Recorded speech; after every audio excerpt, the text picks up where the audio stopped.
Siemanko, jakie mieliście największe przygody nocą? Weekendami najlepiej. Ciekawe opowieści dajcie znać w komentarzu.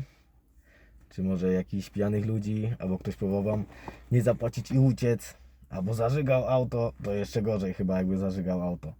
Co wtedy zrobić w ogóle? Musiałby chyba zapłacić za to, ja nie wiem.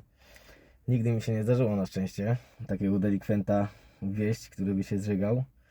No taki co uciekł w sumie też się nie zdarzył.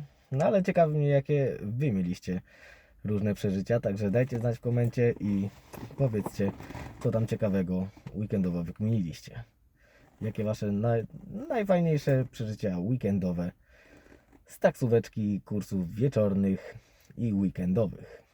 Ja w sumie żadnego takiego mega nie pamiętam, żeby było jakieś nie wiadomo jakie. Kiedyś próbowało mi się wpakować chyba 5 kolesi narypanych, no ale no wiadomo, za dużo ich było, także ich nie wziąłem. Coś tam pogadali, ale stwierdzili, że bez sensu i wsiadło 3. Następnych sezon wziął taksę kolejną, także na tym się zakończyło.